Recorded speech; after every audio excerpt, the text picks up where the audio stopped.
We are here at the arena in San Juan. Ito po si Noel Zarate kasama si Topex Robinson and Noreen Go. At ang ating score 16-14 in favor of Ateneo. Shakey's V-League action dito po sa NBN at sa Viva Prime. Magandang araw po sa inyo lahat. Kahit saan po kayo sa Pilipinas nanonood. Volleyball has taken over. Ayan po, Morada attacking. Bello setting up Kanchana. Kanchana with the help of the net. Naitawid. Morada off-speed attack. Bello second touch. Tolentino sets up Vivas. Vivas dug up there by Kanchana. Quick set. Oh, a-adlib sana ito si Charo Soriano. That set was a little too low para kay Soriano coming from Bello. Again, looking at the numbers dito, Noel, makikita natin na the reason why this game is pretty close is because of the unforced errors that Adams is committing. Actually, they already had 8. Makikita natin itong FEU naman only had 3. So, doon mo madidistinguish kung bakit ganito ka-close yung game natin at this first set. Well, despite the fact that Ateneo is ahead on errors, as we thank our friends from Shakey's, if it's Fun Family Pizza, it's gotta be Shakey's. They are still ahead in points. So they must be getting their points elsewhere, dito Topex. As the attack by Vivas goes through the defense of Acevedo and Soriano. So 17-16, kumakapit pa rin po itong FEU sa kalamangan ng Ateneo. And now the captain, Irish Morada, serving ngayon for the Lady Tams.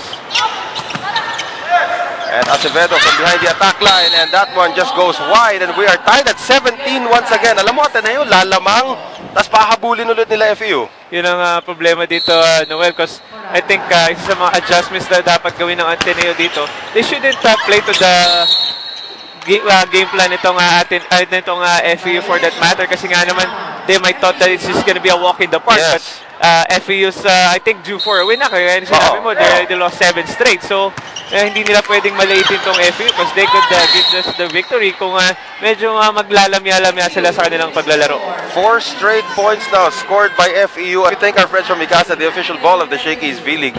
Malamya mag-coach. I mean, it works for some, it doesn't work for some, Topex. Yeah, ako, kasi alam mo naman, Noel, ikaw galing ka kay Yangyao, so siguro naman hindi ko na kaya, opposite yun. Hindi ko na kailangan ipaliwanag kung pero depende talaga na, Noel, you might have a coach like Mick Laborte na medyo soft-spoken, but depende talaga yun sa magiging reaction ng mga players sa'yo. Kasi nga naman kung minsan, may sinasamantala naman ng mga players, medyo hindi ko alam kung paano mo ipipressure yung mga players para mag-perform sa gusto mong klaseng laro. Well, pakinggan natin ng konting pahayag. Galing naman dito kay Noreen Go. Noreen.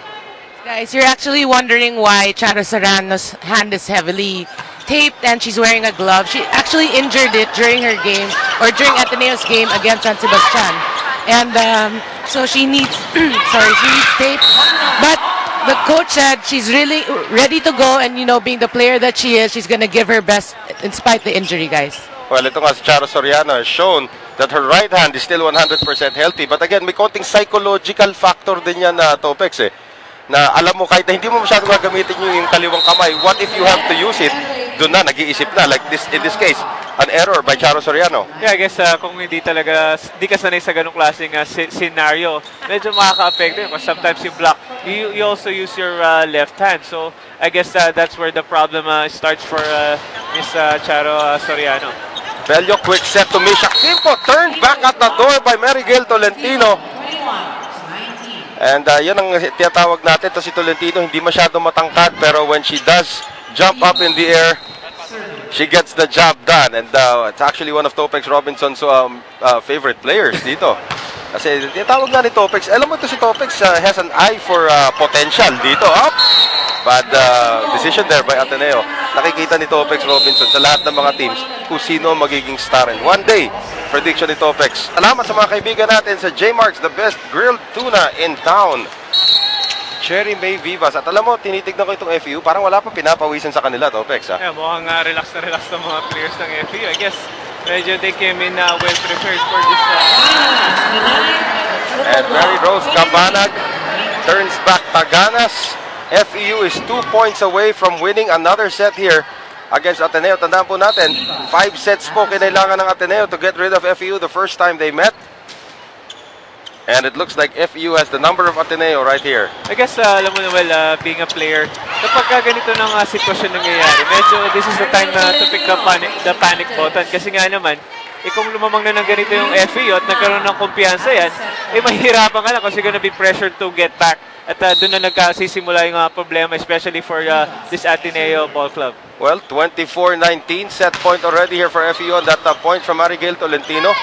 Bello on the combination, Cara Acevedo, she has been quiet in this game. Tolentino sets up Cabanag, and Cabanag wanting to put that one away. Here's Taganas this time, and nice dig by April Jose. Cabanag, Shaira Gonzalez off the hands of Gimpo, and the first set belongs to FEU. But this was a bigger win by FEU in the first set kesa sa kanilang unang laban.